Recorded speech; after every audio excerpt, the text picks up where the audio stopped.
오늘도 윤호는 밭일한다고 나갔어. 올 수 있어? 2시에 갈게. 문 잠그지 마. 어제 정말 좋았어. 다음에는 더 오래 있을 수 있게 핑계를 만들어 봐. 산볼 때 봤어? 윤호가 우리를 봤던 것 같아. 걱정 마. 그냥 도와주는 거였잖아. 의심할 리 없어. 메시지를 읽는 내내 온몸이 떨렸습니다. 배신감, 분노, 수치심, 모든 감정이 한꺼번에 밀려왔어요.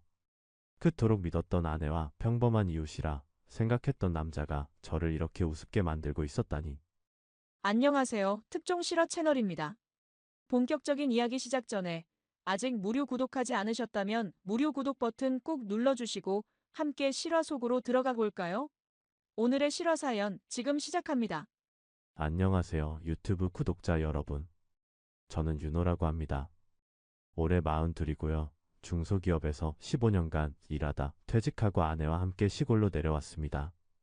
사실 이렇게 유튜브에 사연을 보내본 적이 없어서 좀 어색하네요. 그래도 제 이야기가 비슷한 상처를 가진 누군가에게 위로가 될 수 있을까 싶어 용기를 내봅니다. 3년 전 저희 부부는 도시 생활에 지쳐 경상도 어느 작은 마을로 이사 왔어요. 산자락이 바라보이는 전원주택을 구입했죠. 아내 서진이는 저보다 4살 어린 38이었고 저희는 정말 행복했습니다. 적어도 저는 그렇게 생각했죠. 매일 아침 일어나면 맑은 공기를 마시며 텃밭을 가꾸고 오후엔 장작을 패거나 동네 어르신들과 이야기를 나누며 소소한 시골 생활을 즐겼어요. 도시에서는 경험할 수 없었던 여유로움과 평화로움이 있었습니다. 서진이도 처음엔 적응하기 힘들어했지만 금세 시골 생활에 익숙해진 것 같았어요. 옆집에는 35살의 강철우라는 남자가 혼자 살고 있었습니다. 도시에서 일하다 번아웃이 와서 잠시 쉬러 왔다더군요. 말수는 적었지만 마주치면 항상 친근하게 인사하는 이웃이었어요. 가끔 제가 채소를 나눠주면 고맙다며 웃곤 했죠. 특별히 친하진 않았지만 그저 평범한 이웃 사촌 관계였습니다. 사실 처음 철우를 만났을 때는 좀 의아했어요. 젊은 남자가 혼자 시골에 내려와 산다는 게 특이하다고 생각했거든요. 게다가 가끔 밤늦게 집에 들어오는 모습을 보면 어디서 무슨 일을 하는지 궁금하기도 했습니다. 한 번은 물어본 적이 있어요. 철우 씨는 무슨 일 하세요? 그랬더니 프리랜서로 일하고 있어요. 컴퓨터만 있으면 어디서든 일할 수 있거든요. 라고 대답하더군요. 그 말을 듣고 나니 이해가 됐습니다. 요즘엔 그런 식으로 일하는 젊은이들이 많다고 하잖아요. 그렇게 평온한 나날들이 흘러갔어요. 매일 밤 별이 쏟아지는 하늘 아래서 아내와 함께 차 한 잔 마시며 이야기하는 시간이 행복했습니다. 도시에서는 서로 바빠서 나누지 못했던 많은 대화를 나누며 더 가까워진 것 같았어요. 적어도 저는 그렇게 느꼈습니다. 윤호 씨, 정말 여기로 이사 오길 잘한 것 같아요. 서진이가 종종 그렇게 말했어요. 그 말을 들을 때마다 제 선택이 옳았다는 확신이 들었습니다. 남들이 보기엔 안정적인 직장을 그만두고 시골로 내려온 게 무모해 보일 수도 있겠지만 저희만의 작은 세상을 만들어가는 느낌이었죠. 가끔 도시에 살던 친구들이 놀러오면 항상 놀라워했어요. 윤호야, 진짜 여기서 살만해? 심심하지 않아? 그럴 때마다 저는 웃으며 대답했죠. 너희들이 모르는 거야. 여기가 얼마나 좋은지. 실제로 그랬습니다. 밤하늘의 별을 보며 느끼는 경이로움, 직접 기른 채소를 먹을 때의 뿌듯함, 새소리에 눈뜨는 아침의 상쾌함. 도시에선 결코 느낄 수 없는 소소한 행복들이었어요. 서진이도 처음에는 불편해했지만 점차 시골 생활에 적응해가는 모습이었습니다. 텃밭을 가꾸는 법을 배우고 마을 아주머니들과 김치도 담그고 심지어 닭도 몇 마리 키우기 시작했어요. 그런 서진이를 보면서 저는 더없이 행복했습니다. 도시에서는 항상 무언가에 쫓기듯 살았던 저희 부부가 드디어 진정한 삶의 여유를 찾은 것 같았거든요. 그날도 평소와 다름없는 아침이었습니다. 일찍 일어나 텃밭에 물을 주고 마을 회관에 들러 이장님과 커피 한 잔 나누는 일상적인 하루였죠. 회관에서 이장님과 여러 마을 어르신들이 모여 담소를 나누고 있었어요.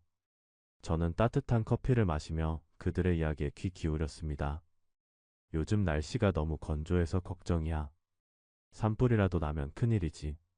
이장님의 그 말이 마치 불길한 예언처럼 느껴질 줄은 그때는 몰랐습니다. 커피를 다 마시고 집으로 돌아가려는데 갑자기 마을에 비상방송이 울렸습니다. 주민 여러분, 긴급 상황입니다. 뒷산에서 화재가 발생했습니다. 바람이 강해 불길이 빠르게 번지고 있으니 모든 주민은 즉시 대피하세요. 차량 이동은 불가능합니다. 도보로 신속히 고지대로 이동 바랍니다. 순간 머리가 하얘졌어요. 서진이는 집에 있을 텐데 무사할까 하는 생각뿐이었습니다. 바로 휴대폰을 꺼내 전화를 걸었지만 연결되지 않았어요. 아마도 산불로 인해 통신망이 불안정했던 것 같습니다. 다른 주민들이 황급히 대피하는 가운데 저는 서진이를 찾기 위해 집으로 달려갔어요. 온 마을이 연기로 자욱했고 멀리서는 불길이 치솟는 모습이 보였습니다. 가슴이 철렁했죠. 집에 도착했지만 텅 비어 있었고 서진이의 흔적은 찾을 수 없었어요. 당황스러움과 불안함이 밀려왔지만 일단 서진이가 이미 대피했을 거라 생각하며 저도 대피로를 향해 달렸습니다. 그때까지만 해도 저는 그저 아내의 안전만을 걱정했을 뿐 제 인생이 완전히 뒤바뀔 거라곤 상상도 못했습니다. 그런데 이제 와서 생각해보면 행복이란 건 언제나 위태로운 법이더군요. 평온했던 일상이 한순간에 무너지는 건 그저 산불 때문만은 아니었으니까요. 산불은 예상보다 빠르게 번졌습니다. 바람을 타고 불길이 마을 쪽으로 밀려오는 모습은 정말 공포 그 자체였어요. 도로는 이미 대피하는 주민들로 혼잡했고 연기 때문에 앞을 제대로 볼 수도 없었습니다. 그런데도 저는 필사적으로 서진이를 찾아 이리저리 뛰어다녔죠. 서진아, 서진아. 목이 쉬도록 아내의 이름을 외쳤습니다. 하지만 대답은 들려오지 않았어요. 연기 속에서 사람들은 마스크나 수건으로 코와 입을 가린 채 황급히 움직이고 있었고 누구도 제대로 서로를 살필 여유가 없었습니다. 모든 것이 혼란스러웠어요. 주변에서는 마을 방송이 계속해서 울려 퍼졌고 멀리서는 소방차와 구급차의 사이렌 소리가 들려왔습니다. 하늘은 검은 연기로 뒤덮여 낮인데도 어두웠어요. 간간히 불꽃이 피어오르는 모습이 보였고 바람이 불 때마다 불씨가 날아다녔습니다. 그 상황에서도 저는 오직 서진이만 생각했어요. 어디 있을까? 다쳤을까? 무서워하고 있을까? 불길이 점점 가까워지는 가운데 저는 대피 방송에 따라 고지대로 향하는 길을 택했어요. 서진이도 분명 그쪽으로 갔을 테니까요. 연기 자욱한 오르막길을 필사적으로 오르며 주변을 살폈습니다. 그때 멀리서 누군가 사람을 업고 달리는 모습이 보였어요. 처음에는 연기 때문에 잘 보이지 않았지만 점점 가까워질수록 그 광경이 선명해졌습니다. 순간 발걸음이 멎었어요. 엎혀있는 사람은 다름 아닌 제 아내 서진이었고 업고 있는 사람은 옆집 남자 철우였던 겁니다. 철우씨? 아니, 잠깐 그게 뭐야? 왜 내 와이프를? 저도 모르게 목소리가 나왔어요. 하지만 철우는 제 말에 아무런 반응도 보이지 않고 그대로 달려갔습니다. 그리고 더 충격적인 건 서진이가 저를 힐끗 보더니 곧바로 얼굴을 돌려버렸다는 거예요. 그 순간 제 가슴에 무언가 차갑게 내려앉는 기분이었습니다. 설마 그냥 위급한 상황이라 구해준 거겠지. 그럴 수 있잖아. 그럴 수도 있지. 순간적으로 머릿속에 수많은 생각이 스쳐 지나갔어요. 어쩌면 서진이가 연기를 많이 마셔서 제대로 걸을 수 없었을 수도 있고 철우가 우연히 그 자리에 있다가 도와준 것일 수도 있다고 생각했습니다. 그게 가장 합리적인 설명이었으니까요. 하지만 왜 서진이는 제 눈을 피했을까? 왜 철우는 제 부름에 대답하지 않았을까? 그런 의문들이 꼬리에 꼬리를 물고 이어졌습니다. 머릿속으로는 자꾸 그렇게 위안을 삼으려 했지만 뇌리에 계속 맴도는 건 철우가 서진이를 업고 가는 그 장면이었어요. 더욱이 서진이의 표정 없는 얼굴과 내 이름을 듣고도 날 보지 않던 그 반응. 산불보다도 더 뜨겁게 제 마음을 태우기 시작했습니다. 그들의 뒷모습을 바라보며 잠시 멍하니 서 있었어요. 쫓아가야 할지 그냥 가던 길을 계속 가야 할지 고민했죠. 결국 저는 그들을 뒤쫓기로 했습니다. 하지만 연기가 더 짙어지고 주변에서 불씨가 날아다니기 시작하면서 시야가 더욱 흐려졌어요. 몇 발자국 더 앞으로 나아가다가 결국 그들을 놓치고 말았습니다. 하지만 당장은 대피가 우선이었어요. 그 의문을 품은 채 저도 대피로를 따라 필사적으로 달렸습니다. 주변은 연기로 가득했고 숨쉬기도 힘들었어요. 다행히도 마을 구조대원들이 대피로를 따라 주민들을 안내하고 있었고 저도 그들의 도움으로 안전한 곳으로 대피할 수 있었습니다. 대피소에 도착하자마자 서진이를 찾아 이리저리 뛰어다녔어요. 사람들 사이를 헤집고 다니며 서진이의 이름을 불렀죠. 그리고 마침내 구석에서 서진이를 발견했습니다. 철우는 보이지 않았어요. 서진이에게 달려가 안부를 물었습니다. 괜찮아? 다친 데 없어? 나 아까 철우 씨가 널 업고 가는 거 봤는데. 서진이는 잠시 굳은 표정을 지었다가 이내 담담하게 대답했습니다. 아, 그게. 갑자기 연기가 심해지면서 정신을 잃을 뻔했어요. 철우 씨가 마침 지나가다 그걸 보고 도와준 것 같아요. 충격에 정신이 없어서. 서진이의 말을 들으면서도 뭔가 이상하다는 느낌이 들었습니다. 평소 서진이는 놀라면 목소리가 떨리거나 말이 빨라지는 편인데 지금은 너무 침착했어요. 그리고 저를 똑바로 쳐다보지 않고 계속 시선을 피하는 것도 수상했습니다. 하지만 그때는 그저 충격 때문일 거라고 생각했어요. 그 말을 듣는 순간 뭔가 석연치 않은 기분이 들었습니다. 서진이의 말투, 눈빛, 모든 것이 어딘가 어색했어요. 하지만 그때는 그저 아내가 무사하다는 사실에만 안도했죠. 그리고 그 상황에서 의심을 품는 제 자신이 오히려 부끄럽게 느껴졌습니다. 하지만 그 불길 속에서 보았던 장면은 자꾸만 제 머릿속을 맴돌았어요. 서진이가 엎혀있던 그 모습, 그리고 저를 보고도 외면하던 그 순간.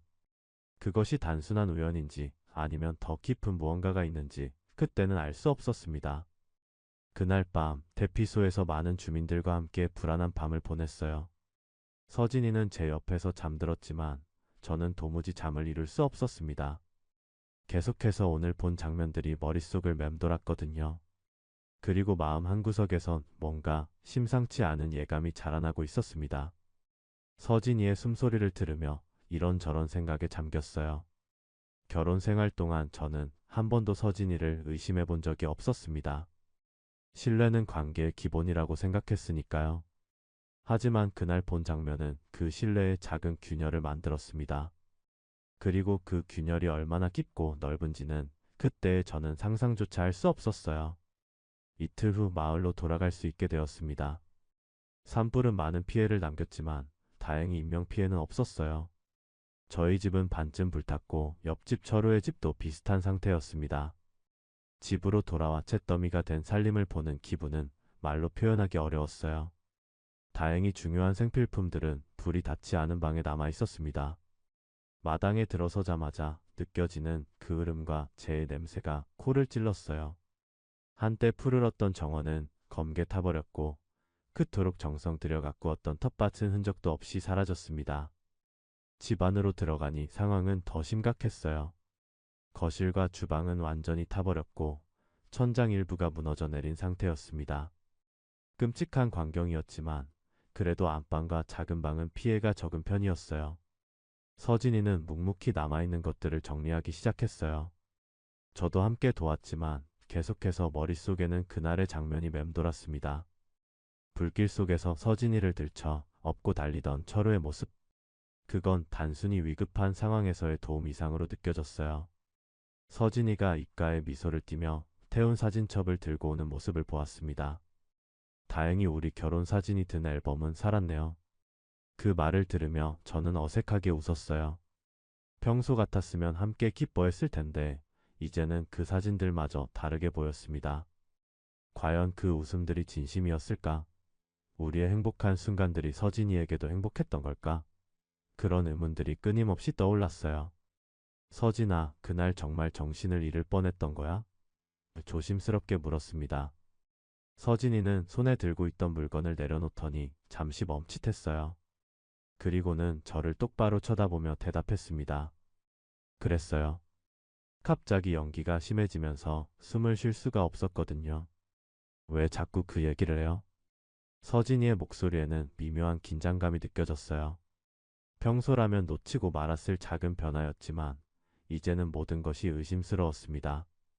눈을 깜빡이는 횟수가 늘어난 것도, 손가락으로 머리카락을 만지작거리는 것도 모든 게 거짓말의 신호처럼 보였어요. 아니, 그냥 궁금해서. 제가 말을 더듬자 서진이는 한숨을 내쉬었어요. 윤호 씨 지금 의심하는 거예요? 그런 상황에서 철우 씨가 도와준 건 당연한 거 아닌가요? 다른 사람이었어도 그랬을 거예요. 그 말엔 약간의 공격성이 담겨 있었습니다. 마치 제가 무리한 의심을 하고 있다는 듯이요. 하지만 그 반응이 오히려 제 의심을 더 키웠어요. 왜 이렇게 방어적인 태도를 취하는 걸까? 정말 아무것도 없었다면 그냥 웃으며 넘길 수도 있었을 텐데 말이죠. 서진이의 반응이 조금 과민하게 느껴졌지만 저도 지친 상태였기에 더 이상 얘기를 이어가지 않았습니다. 하지만 마음 한구석의 의문은 점점 커져갔어요. 그날 저녁 서진이가 먼저 자러 간 후에도 저는 오랫동안 앉아 생각에 잠겼습니다. 그동안 놓쳤던 단서들이 있었을까? 서진이의 행동에서 이상한 점을 발견했어야 했을까? 돌이켜보니 몇 가지 이상한 점들이 떠올랐어요. 가끔 서진이가 갑자기 외출을 자주 했던 것, 평소보다 휴대폰을 자주 확인하던 것, 특별한 이유 없이 옷을 갈아입고 화장을 하던 것. 그 모든 것이 이제는 의심스러웠습니다. 며칠 동안 저희는 불에 타지 않은 방에서 생활하며 집을 복구하기 위한 계획을 세웠습니다. 그 과정에서 저는 차량의 블랙박스 SD카드를 찾아야겠다고 생각했어요. 차는 불에 타버렸지만 혹시 SD카드가 살아있을지도 모른다는 기대로요. 차고 앞에 서서 불에 탄 차를 바라보았습니다. 한때는 자랑스러워했던 SUV가 이제는 그을린 철골 덩어리로 변해 있었어요. 조심스럽게 다가가 차 내부를 살펴보았습니다. 녹아내린 플라스틱과 유리 파편 사이로 블랙박스를 찾기란 쉽지 않았습니다. 손을 베이기도 하고 그 흐름 때문에 옷이 더럽혀지기도 했지만 포기하지 않고 계속 찾았어요. 그리고 놀랍게도 녹아내린 블랙박스 잔해 속에서 SD카드를 발견했습니다. 온전한 상태는 아니었지만 데이터를 복구할 수 있을 것 같았어요. 서진이에게는 말하지 않고 노트북을 꺼내 카드의 내용을 확인해 보기로 했습니다. 서진이가 마을 슈퍼에 장을 보러 간 사이 저는 서재에 앉아 SD카드를 노트북에 연결했습니다. 손이 떨렸어요. 어쩌면 아무것도 없을지도 모르는데 이렇게 의심하는 제 자신이 비참하게 느껴졌습니다. 하지만 이대로 의문을 품고 살 수는 없었어요. 진실이 무엇이든 알아야만 했습니다. 처음에는 그저 도로 주행 영상뿐이었어요. 그런데 집 앞 주차장을 비추는 부분에서 눈을 의심할 수밖에 없는 장면들이 펼쳐졌습니다. 한밤중 몰래 우리 집을 드나드는 철우의 모습이 여러 차례 포착된 거예요. 그것도 제가 출장을 간 날들에 맞춰서. 심장이 빠르게 뛰기 시작했습니다. 믿고 싶지 않은 현실이 눈앞에 펼쳐지고 있었으니까요. 한 영상에서는 철우가 와인병을 들고 들어오는 모습이, 또 다른 영상에서는 서진이와 함께 현관에서 짝별 인사를 나누는 모습이 보였습니다. 그리고 가장 충격적인 영상에서는 두 사람이 서로 껴안고 키스하는 장면까지 있었어요. 온몸이 얼어붙는 기분이었습니다. 손이 떨리는 것을 느끼며 다음 조치를 고민했어요. 그리고 서진이의 휴대폰으로 눈을 돌렸습니다. 서진이는 산불로 휴대폰을 잃어버렸다고 했지만 클라우드 백업은 남아있을 거라고 생각했어요. 평소 서진이가 사용하던 태블릿으로 접속해 백업 데이터를 복원해 보았습니다. 그리고 거기서 제 온몸을 얼어붙게 만드는 증거를 발견했어요. 철우와의 노골적인 메시지들, 사진들, 그들이 만난 날짜와 시간까지 상세하게 적혀 있었습니다. 그리고 가장 충격적인 건 그 관계가 우리가 이사 온 지 얼마 지나지 않아 시작되었다는 사실이었어요. 오늘도 윤호는 밭일한다고 나갔어. 올 수 있어? 이 시에 갈게. 문 잠그지 마. 어제 정말 좋았어. 다음에는 더 오래 있을 수 있게 핑계를 만들어봐. 산불 때 봤어. 윤호가 우리를 봤던 것 같아. 걱정 마. 그냥 도와주는 거였잖아. 의심할 리 없어. 메시지를 읽는 내내 온몸이 떨렸습니다. 배신감, 분노, 수치심. 모든 감정이 한꺼번에 밀려왔어요. 그토록 믿었던 아내와 평범한 이웃이라 생각했던 남자가 저를 이렇게 우습게 만들고 있었다니. 화면을 계속 넘기자 더 많은 메시지들이 나왔어요. 그들이 언제 처음 만났는지, 어떻게 관계가 발전했는지 모든 것이 적나라하게 드러났습니다. 처음에는 단순한 이웃으로 인사를 나누다가 제가 마을 일로 자리를 비운 날 철우가 집에 찾아와 도움을 청했다고 합니다. 뭐 별거 아닌 이유였죠. 전기가 나갔다며 도움을 청했다는군요. 그렇게 시작된 만남이 점점 깊어져 갔다는 게 메시지에서 읽혀졌어요. 특히 충격적이었던 건 그들의 대화 속에서 저를 조롱하는 듯한 내용들이었습니다. 윤호는 정말 아무것도 모르는 것 같아. 가끔은 미안하기도 해. 왜? 그는 내가 행복하다고 생각하잖아. 내가 행복하면 그도 행복한 거지. 이런 냉소적인 대화들이 제 가슴을 찢어 놓았어요. 그토록 신뢰했던 아내가 제 등 뒤에서 이렇게 저를 배신하고 있었다니. 믿을 수 없었습니다. 수개월, 어쩌면 몇 년 동안 저는 아무것도 모른 채 행복하다고 착각하며 살아온 거였습니다. 그들이 제 뒤에서 어떤 대화를 나누고 어떻게 조롱했을지 생각하니 치가 떨렸어요. 가장 마음 아픈 건 산불 당시 서진이가 철호에게 엎혀있던 그 장면이었습니다. 그때 저를 봤으면서도 모른 척했던 서진이, 그리고 뻔뻔하게 거짓말을 했던 그 순간들. 모든 것이 새로운 의미로 다가왔어요. 대화 내용을 더 살펴보니 그날 아침 서진이와 철우는 만나기로 약속이 되어 있었던 모양이었습니다. 마을 회관에서 커피를 마시고 있는 동안 아내는 불륜 상대와 시간을 보내고 있었던 거죠. 산불이 났을 때도 그들은 함께 있었던 겁니다. 그래서 철우가 서진이를 업고 있었던 거고 저를 보고도 모른 척했던 거였어요. 태블릿을 내려놓고 깊게 숨을 들이마셨습니다. 숨이 제대로 쉬어지지 않을 만큼 가슴이 답답했어요. 지금 당장 서진이를 추궁하고 싶은 마음이 굴뚝 같았지만 냉정을 유지해야 했어요. 이제는 단순한 의심이 아니라 확실한 증거가 있었으니까요. 이제 어떻게 해야 할지 차분하게 계획을 세울 시간이 필요했습니다. 창밖을 바라보니 마침 서진이가 장 본 물건들을 들고 돌아오는 모습이 보였어요. 평소와 다름없는 그 모습이 이제는 너무도 낯설게 느껴졌습니다. 저를 향한 미소, 다정한 눈빛. 그 모든 것이 가식이었을까요? 아니면 철우와의 관계 속에서도 저를 나름대로 사랑했을까요? 그런 생각을 하다 보니 더욱 혼란스러웠습니다. 하지만 이제 돌이킬 수 없는 강을 건넜어요. 증거를 본 이상 더 이상 모른 척할 수는 없었습니다. 다만 어떻게 대응할지 그것이 중요했죠. 감정적으로 폭발하는 것보다는 차분하게 그리고 계획적으로 행동해야 한다고 생각했어요. 그날 밤 저는 서진이와 평소처럼 대화하면서도 내면에서는 격렬한 감정이 요동치고 있었어요. 저를 향한 서진이의 모든 말과 행동이 위선으로 느껴졌습니다. 하지만 저는 아무것도 모르는 척 행동했어요. 앞으로 어떻게 대응할지 충분히 생각한 뒤에 행동에 옮기기로 마음먹었기 때문입니다. 그리고 그 결정이 제 인생에서 가장 현명한 선택 중 하나였다고 지금은 자신 있게 말할 수 있습니다. 증거를 발견한 후 저는 며칠 동안 마음을 다스리며 다음 행동을 신중하게 계획했습니다. 분노와 배신감에 휩싸여 충동적으로 행동하고 싶은 마음이 굴뚝 같았지만 그럴수록 더 냉정해져야 한다고 생각했어요. 그들이 저를 우습게 만든 것처럼 저도 그들에게 똑같이 갚아주고 싶었습니다. 매일 아침 여전히 평소처럼 일어나 아침 식사를 하고 텃바디를 했어요. 서진이에게 미소 짓고 대화를 나누면서도 속으로는 이미 그녀를 제 인생에서 지운 상태였습니다. 가끔 철우를 마주치면 평소처럼 인사를 나누고 심지어 도움이 필요하다며 다가오면 선뜻 도와주기도 했죠. 그들은 제가 아무것도 모른다고 생각하니 저 역시 그렇게 행동했어요. 그러면서도 저는 착실하게 증거를 수집하고 계획을 세웠습니다.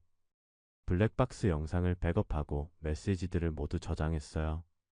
심지어 몇몇 이웃들에게 넌지시 물어보기도 했습니다. 혹시 제가 없을 때 우리 집에 누가 오는 거 본 적 있으세요? 그렇게 하니 몇몇 증언도 확보할 수 있었어요. 한 이웃 할머니는 그 젊은 사람이 자주 드나들더라고. 내가 없을 때만. 뭐 특별한 일이라도 있었나 보다 했지. 라고 말씀하셨습니다. 또 다른 이웃은 가끔 밤에 불빛이 보이길래 혹시 도둑인가 했는데 자세히 보니 옆집 사람이더라고. 라고요. 그 말들을 들으며 저는 담담한 표정을 유지했지만 속으로는 분노가 끓어올랐습니다.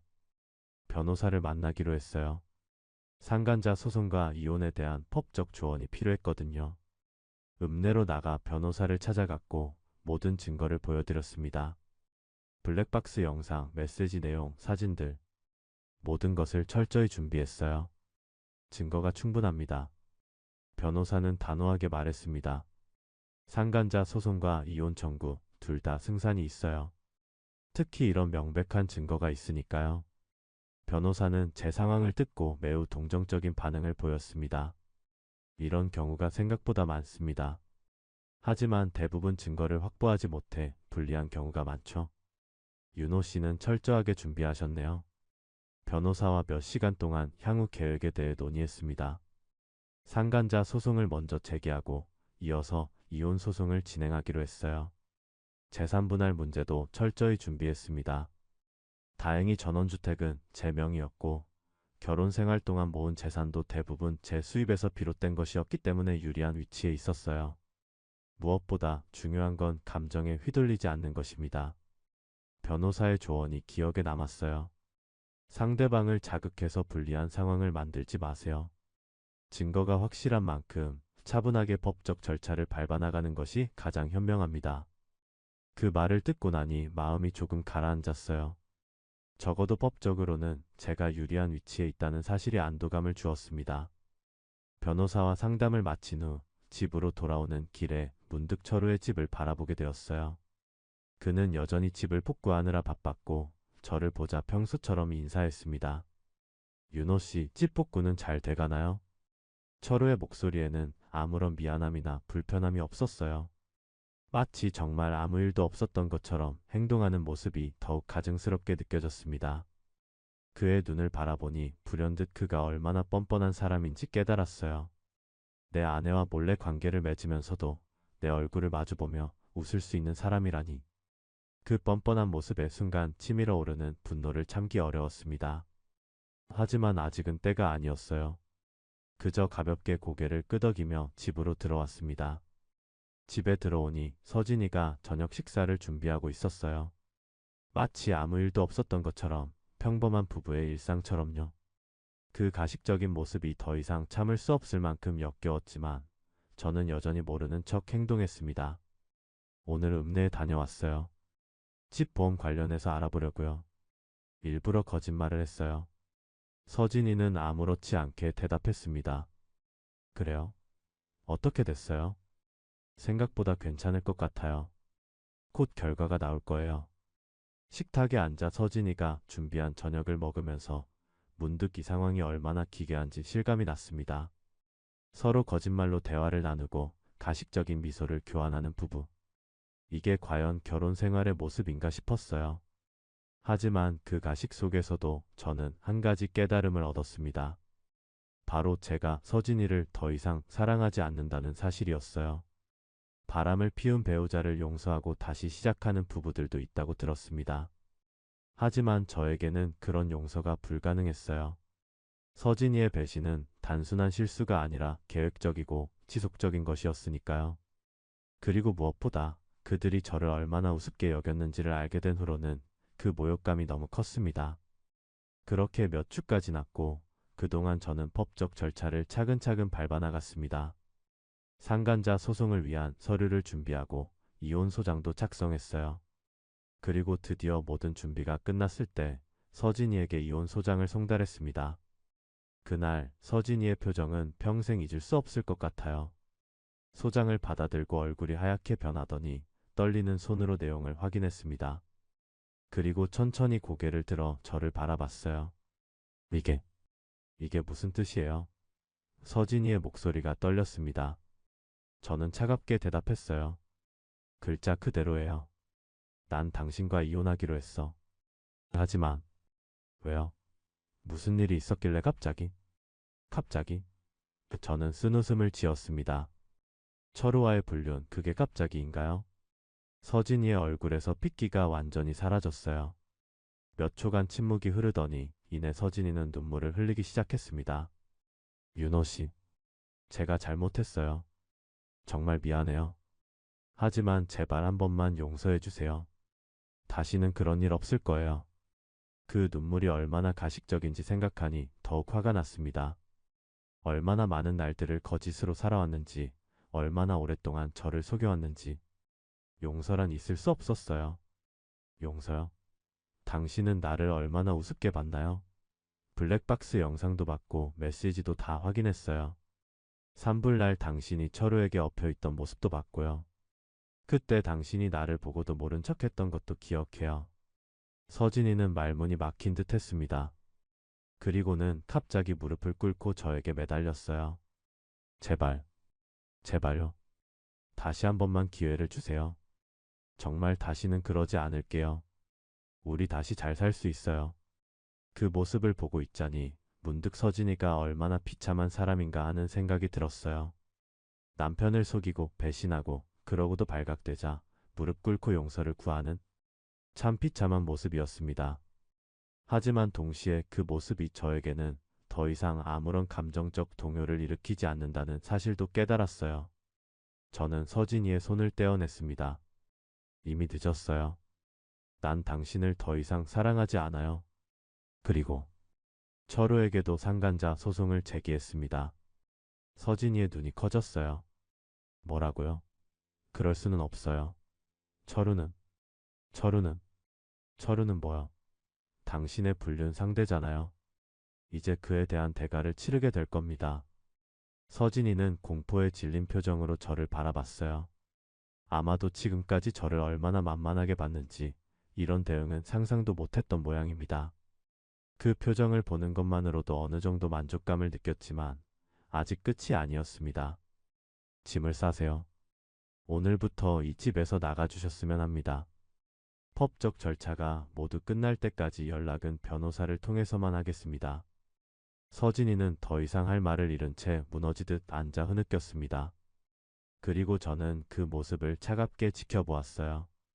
한때는 그 눈물에 마음이 약해졌을지도 모르지만 이제는 아니었습니다. 이미 제 마음속에서 서진이는 죽은 사람이나 다름없었으니까요. 그날 밤 서진이는 친구에게 연락해서 임시로 머물 곳을 구했다고 합니다.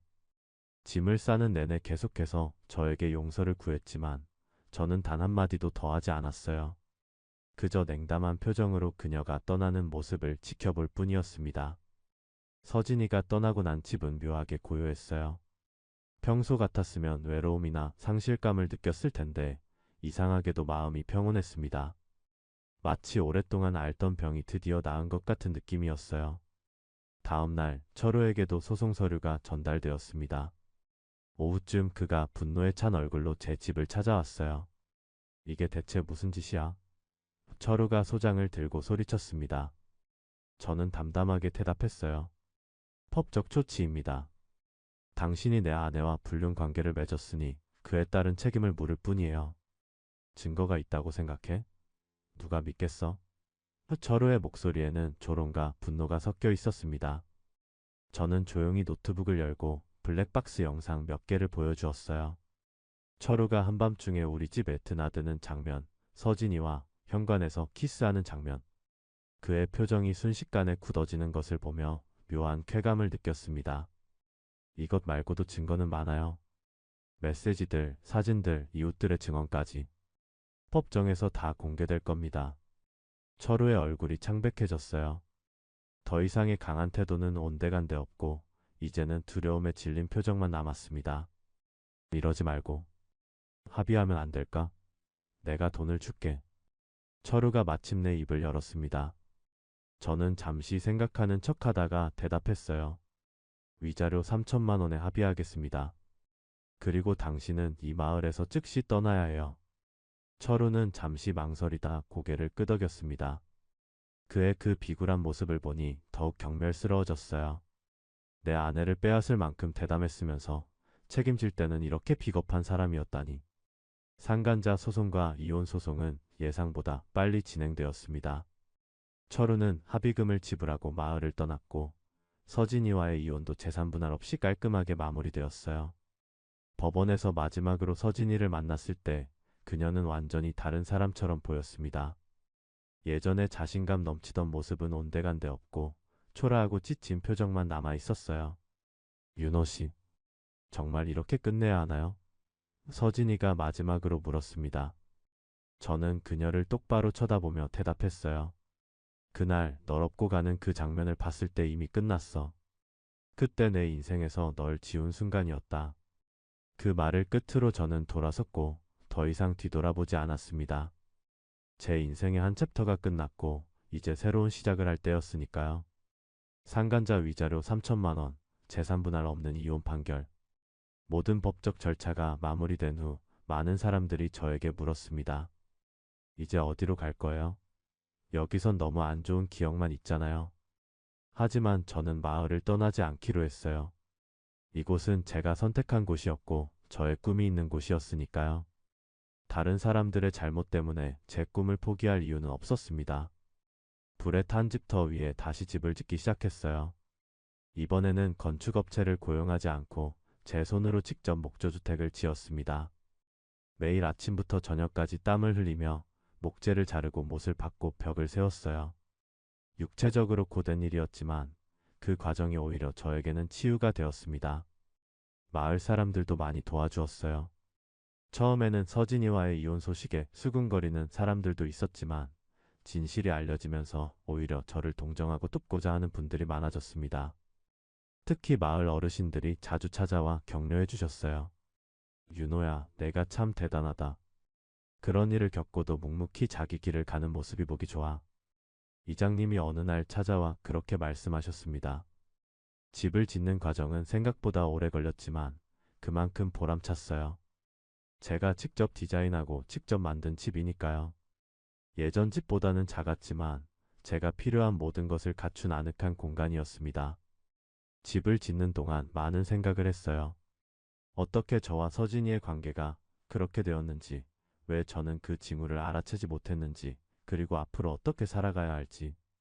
가장 많이 생각한 건 신뢰와 배신에 관한 것이었습니다. 한때는 누군가를 완전히 믿는다는 것이 가능하다고 생각했어요. 하지만 이제는 그런 순진한 생각이 얼마나 위험한지 깨달았습니다. 그렇다고 모든 사람을 의심하며 살자는 것은 아니에요. 다만 건강한 의심과 경계심이 필요하다는 걸 배웠습니다. 집이 거의 완성될 무렵 마을에는 새로운 소문이 돌기 시작했어요. 철우가 다른 지역에서 비슷한 문제로 공경에 처했다는 이야기였습니다. 제가 떠난 후 다른 여성과 비슷한 관계를 맺었다가 그 여성의 남편에게 발각되었다고 해요. 다만 이번에는 합의금으로 끝나지 않고 폭력 사태로 번졌다고 합니다. 철우가 크게 다쳐 병원에 입원했다는 소식이었어요. 그 소식을 들었을 때 솔직히 약간의 쾌감을 느꼈습니다. 자업자득이라는 말이 떠올랐어요. 하지만 동시에 그런 감정에 사로잡히지 않으려고 노력했습니다. 폭수나 원한에 사로잡히면 결국 저 자신만 상처받을 테니까요. 서진이에 대한 소식도 가끔 들려왔습니다. 도시로 돌아가 친구와 함께 살고 있다고 해요. 한 번은 제게 편지를 보내왔는데 다시 한번 용서를 구하는 내용이었습니다. 하지만 저는 답장을 보내지 않았어요. 이미 저에겐 지나간 이야기였으니까요. 집이 완성된 날 저는 작은 파티를 열었습니다. 마을 사람들을 초대해서 함께 음식을 나누고 이야기를 나누었어요. 그동안 도와주신 분들에게 감사의 마음을 전하고 싶었거든요. 모두들 새 집을 보고 감탄했습니다. 특히 직접 손으로 만든 가구들에 많은 관심을 보여주셨어요. 윤호 씨, 정말 솜씨가 좋네요. 이렇게 예쁜 테이블을 직접 만들다니. 마을 청년회장이 놀라워했습니다. 그날 밤 모두가 돌아가고 혼자 남았을 때 저는 마당에 앉아 별을 바라보았어요. 정말 오랜만에 마음이 평온하다고 느꼈습니다. 아직 완전히 치유된 것은 아니지만 적어도 앞으로 나아가고 있다는 확신이 들었어요. 가을이 깊어가면서 제 생활은 점점 안정되어 갔습니다. 텃밭을 다시 가꾸기 시작했고 목공 기술을 더 발전시켜 작은 가구들을 만들어 읍내 장터에서 팔기도 했어요. 사람들이 제 작품을 좋아해주니 보람을 느꼈습니다. 마을 사람들과의 관계도 더 깊어졌어요. 특히 마을 공동 프로젝트에 적극적으로 참여하면서 더 많은 이웃들과 알게 되었습니다. 함께 마을 정원을 가꾸고 공동 창고를 짓고 마을 축제를 준비하면서 진정한 소속감을 느꼈어요. 그렇게 계절이 바뀌고 1년이 지났습니다. 산불로 황폐해졌던 마을은 서서히 회복되어 갔고 제 마음도 마찬가지였어요. 가끔은 여전히 그 배신의 기억이 떠올라 가슴이 아프기도 했지만 그런 순간들이 점점 줄어들고 있었습니다. 어느 날 마을 이장님이 찾아오셨어요. 윤호야, 요즘 내 집 앞에 목공소 차렸다는 소문이 퍼졌어. 내가 만든 가구들이 인기가 많아서 주문이 밀려 있다며? 그래서 말인데 우리 마을에 공방마을 프로젝트를 시작하려고 해. 내가 중심이 되어주면 어떨까? 그 제안은 저에게 새로운 도전이자 기회였습니다. 마을에 여러 공방이 모여 관광객들을 유치하고 전통 공예를 배울 수 있는 프로그램을 운영하는 아이디어였어요. 저는 기꺼이 참여하기로 했습니다. 공방마을 프로젝트를 준비하면서 제 삶은 더욱 바빠졌습니다. 그러나 그 바쁨은 즐거움이었어요. 목공 기술을 더 발전시키기 위해 도시의 장인을 찾아가 배우기도 하고 다양한 목재와 도구를 구입하기 위해 여러 곳을 다녔습니다.